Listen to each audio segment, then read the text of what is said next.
Hey guys, we hope everyone is well. We wanted to get back with you, and I know it's been a while since we've updated some of the treatments and the situations with the COVID virus. There's been a lot of changes since our last time we did a little podcast. There's newer treatments that are available, and of course, everyone's heard about the vaccine. So we want to just kind of give you an update as to where we are with the current situation. The last time we did one of these videos, at that time we were really all about basically mitigating what we could do to try to prevent getting the illness. The vaccine discussion is one that, obviously is a big part of that now, because that finally they're here and finally we can, hope to start seeing them available to the widespread population. So, what's happened obviously in the development of this vaccine is something that's really never been seen before in medicine. The typical turnaround time for a vaccine from the time that they think about developing it to it actually hitting the market is anywhere between typically 8 to 12 years, and this has been done really in 8 to 12 months. So it's really something dramatic and something I think to be very proud of. So at the present time, the only vaccine, as of this morning, the only vaccine that had received emergency use authorization from the FDA was the Pfizer vaccine. The other vaccine that received authorization and should receive full authorization today is the Moderna vaccine. Both of these vaccines are similar. They're a brand new vaccine technology, something that they've been working on for many years, but had never actually developed a vaccine for a virus like this. They are what we call mRNA vaccines, and so kind of lengthy in how they work, but basically, unlike other vaccines where we're actually giving you a little bit of the virus, and then your body mounts an immune response, in this scenario, we're actually not giving you the virus.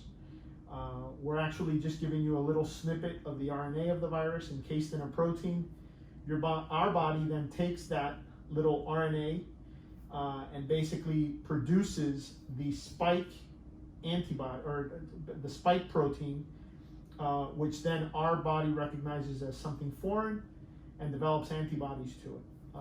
And so, again, brand new technology, and the Pfizer vaccine is the one that is readily available to the healthcare workers right now. So, as we alluded to earlier, we're already started vaccinating frontline workers and patients in nursing homes and assisted living facilities, long-term care facilities, basically.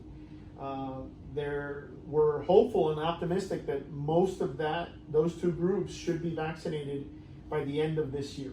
So within the next 10 to 14 days, the bulk of the population should be vaccinated.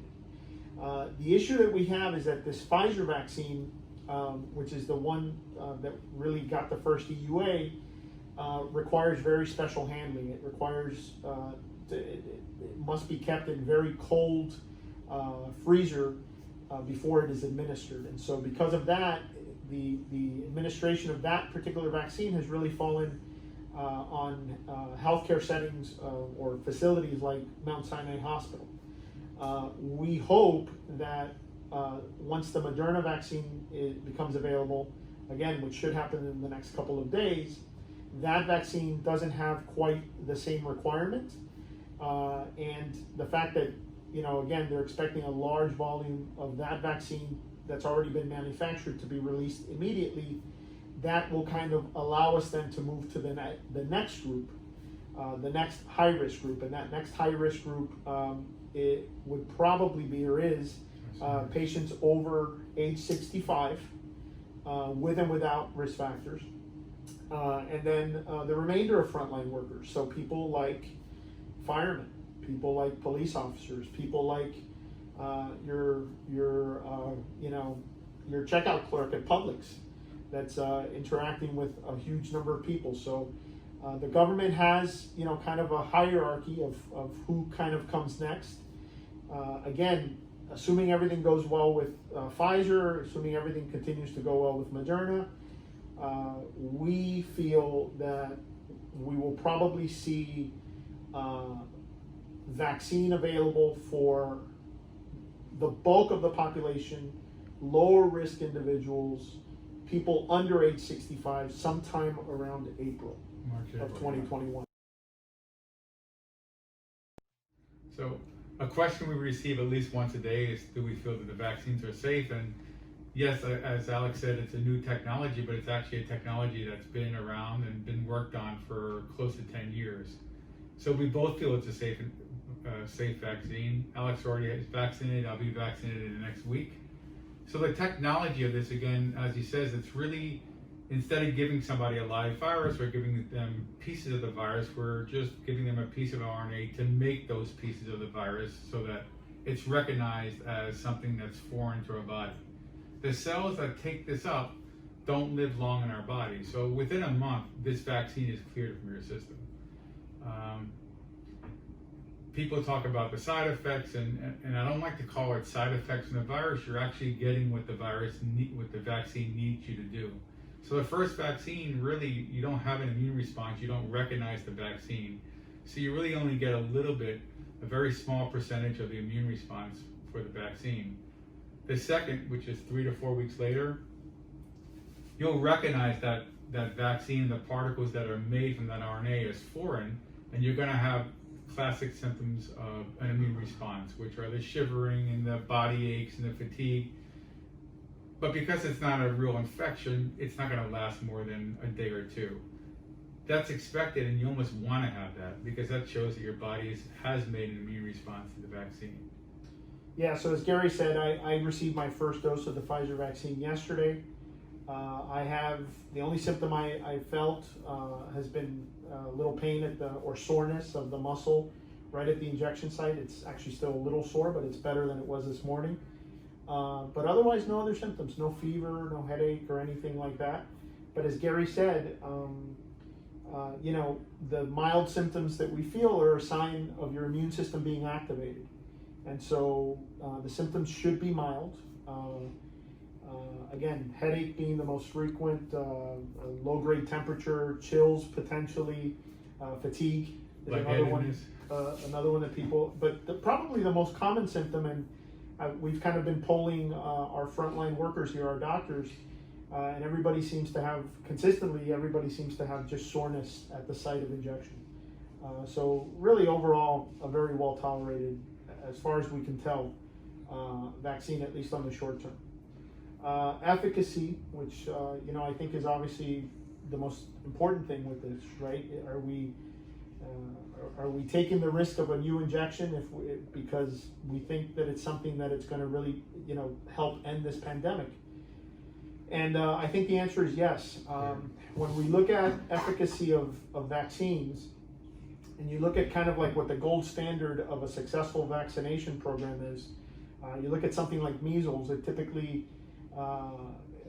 the measles vaccine is effective about 98% of the time, and that, as you guys are well aware, measles is fortunately not something that we encounter anymore. It appears that the COVID vaccines that we have so far, again, the Moderna one and the Pfizer ones with this RNA technology, have an efficacy rate of about 94 to 95%. So just shy of that 98% gold standard of measles. Tremendously effective in again, preventing clinical disease. Now, the question that is out there is it just prevention of clinical disease, or do these vaccines actually also prevent the transmission of the virus? The Moderna vaccine actually has looked at that specific question, and they feel that not only is it 95%, give or take, effective in preventing clinical disease, but they also think it reduces asymptomatic infection or carrying of the virus in about 65% of the time. So 65% less chance of having asymptomatic transmission or carrying of the virus. Again, only Moderna apparently has looked at that. So we're hopeful that not only are we going to reduce the likelihood of you having symptoms, if you do end up having symptoms, what both of these vaccines also seem to show is that your symptoms will be milder than you otherwise would have.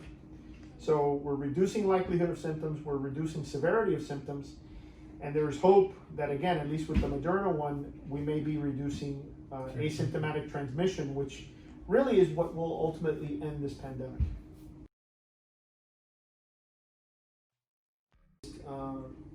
Where are we now in terms of treating patients that have the disease and are symptomatic? And I can tell you, with absolute certainty, we're in a much better place than we were very early on during this pandemic when we, did our videos. We're in a much better place in terms of treatment. So probably the most significant therapeutic that we have at the moment is the monoclonal antibodies. And the monoclonal antibodies are basically they are antibodies directed specifically, again, at the spike protein in COVID. And so the way the monoclonal antibodies work is that they are an intravenous infusion. And basically, they have to be given within the first 10 days after the onset of symptoms. They can only be given in patients that have relatively mild disease, which means patients that do not have any requirement of supplemental oxygen. Mm-hmm. So bottom line is, if a patient or a family member develops symptoms consistent with COVID and they go for a test, a PCR or an antigen rapid test, and it turns positive and we get a positive result, then that patient is a candidate. And generally speaking, as is the case with everything else with COVID, the earlier we initiate this treatment, the more optimistic we are that it's going to make a difference.